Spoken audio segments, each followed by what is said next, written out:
De l'évangile de ce lundi, nous lisons ce passage. Voici que l'heure vient, déjà elle est venue, où vous serez dispersés chacun de son côté et vous me laisserez seul. Mais je ne suis pas seul, puisque le Père est avec moi. Je vous ai parlé ainsi afin qu'en moi vous ayez la paix. Dans le monde, vous avez à souffrir, mais courage. Moi, je suis vainqueur du monde.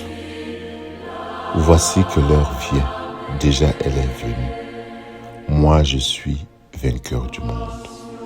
C'est une conclusion du long discours d'adieu de Jésus dans l'évangile de Jean, c'est des chapitres 13 au chapitre 17. C'est un discours prononcé la nuit précédant la passion du Christ. Mais ce texte, ce passage est d'une importance capitale parce qu'il résume la tension centrale de la vie chrétienne, de la foi chrétienne.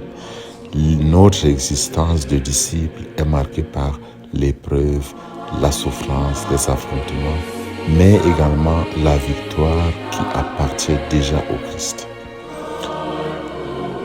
Jésus nous dit qu'il est tombé lui-même. Les disciples le sont, mais il leur promet le paraclet, la paix, la joie. C'est très apaisant. Il prévoit leur fuite et sa solitude, mais réaffirme la présence du Père. C'est tellement apaisant. Ce passage qui annonce cette victoire permanente sur le mal est repris également dans l'Évangile selon la première lettre de Jean au chapitre 5, versets 4 à 5. Il dit « Tout être né de Dieu est vainqueur du monde. Et la victoire qui a vaincu le monde, c'est notre foi. Qui est vainqueur du monde, sinon celui qui croit que Jésus est le Fils de Dieu? La victoire du Christ devient accessible aux disciples par la foi, par l'adhésion à sa grâce, à cette relation de communion, de confiance, de disponibilité, d'abandon. C'est pourquoi Saint Paul, dans la lettre aux Romains chapitre 10, 9 à 10 dit « Si tu affirmes de ta bouche que Jésus est Seigneur, si tu crois dans ton cœur que Dieu l'a ressuscité d'entre les morts, alors tu seras sauvé. Celui qui croit du fond de son cœur devient juste. Celui qui de sa bouche affirme sa foi parvient au salut. » Il y a une victoire paradoxale et Jésus vainc en mourant.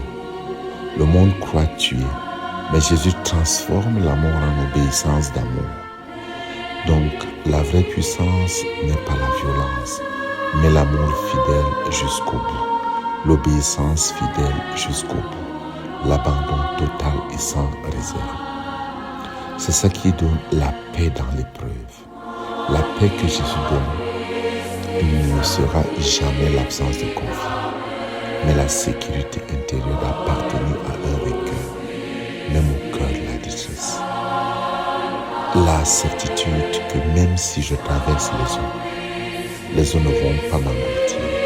Même si je traverse le feu ne va pas me brûler, mais le feu existera toujours.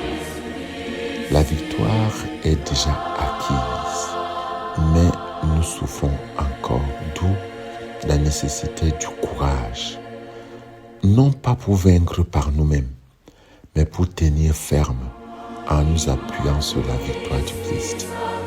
Le lien est fort entre la vertu de la foi, la vertu de l'espérance et la vertu de l'amour, mais entendu comme vertu théologale, don de Dieu à accueillir. Commençons par l'amour. La vertu théologale de l'amour signifie l'accueil de Dieu qui m'aime, qui le premier m'aime, qui le premier vient vers moi.